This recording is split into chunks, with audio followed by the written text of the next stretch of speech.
Hey, movie snobs. Thank you to Snobnation community member AJ for giving us this week's movie. So let's dive in and try and fix the dark and chaotic world of 2016's Suicide Squad. Assembling a team of the world's most dangerous supervillains before a Justice League movie.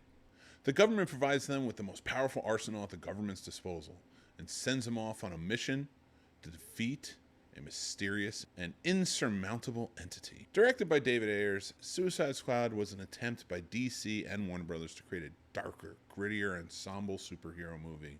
Again, before a Justice League movie. The film was part of the DC Extended Universe. Following Batman vs. Superman, Dawn of Justice, Ayer only had 6 weeks to write the script due to the movie's tight production schedule. Despite the rush, it boasts a star-studded cast including Will Smith, Margot Robbie, and Jared Leto. Now the numbers for the movie, financially speaking, it was a hit, raking in over $746 million worldwide against a $175 million budget. Seeing the Squad was unbeatable at the box office game. But what about the critics? Critics weren't as enchanted by the Squad, citing a muddled plot, choppy direction, and underdeveloped characters. However, praise was aimed at its visual style and the performances of some of its cast, particularly Robbie's portrayal of Harley Quinn. Trivia time! Margot Robbie performed a lot of her own stunts in the movie, and Jared Leto was so into method acting as the Joker, he got so deep into this role, he sent most of his co-stars very interesting gifts, including a live rat to Margot Robbie. It's pretty weird. Love it or hate it, the Suicide Squad made its mark on superhero cinema. Even recently, there have been rumors about David Ayers having his own cut of the movie, prompting fans to start a viral campaign calling for the studio to release it, much like they did with the Snyder Cut only a couple of years before. Which makes me think that, like me, fans want this movie to be good. Now, how do we fix it? And honestly, I gave this one a lot of thought while I was watching the movie. And this is my first time really revisiting since 2016 when it came out digital. So I've seen the movie twice, now a third time, and it really got me thinking, how do you fix this movie? What do we make it? Now, I don't know much about the Suicide Squad in terms of comic books other than when they would show up and do team-ups and things like that. And that was always few and far between. I know the Suicide Squad a lot more through the TV series, like on Arrow and The Flash and things like that. And I gotta be honest with you, to fix this movie, the best version I've seen so far has been James Gunn's. His sequel was almost a reboot of sorts. All he really did was switch out characters with more likable actors in these roles. I will be honest, let's be real. Idris Elba's character was interchangeable with Deadshot, with Will Smith's Deadshot. And I gotta be honest with even more, I liked Idris Elba. I thought he was a better part of that role.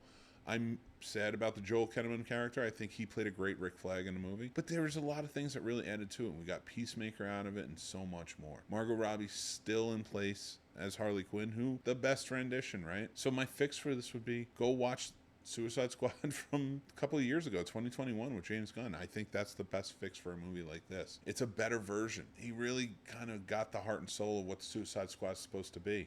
I understand the idea of the ghost in the first movie and how it was going down, but you needed something big to really pull them together and to make Amanda Waller want to put this team together, realizing she can't control the superheroes, so let's control the supervillains. And it was just done so much better in that second movie. That's, I think, is the fix for this. It's just a better version. That first version had some cool characters, had some cool different things out there, but ultimately fell flat, and it really just stays flat and remained that way. If there is an Ayer cut out there, it'd be cool to see. I don't know if it would be a fix for this, but for now, I'll stick with the James Gunn version. What did you guys think of the movie? Is this a fix for it? What do you think about what I said? I try to come up here, I try to put fixes in because it's fun, but when I see something like this and I do see a superior version already out there, I'm going to try and point you in the right direction in that route. But if you have certain fixes that you'd like to see, I could see in this movie wanting to keep the element of like that dark ghostly entity, but I think that would have been better suited for a sequel. I think if you're going to open it up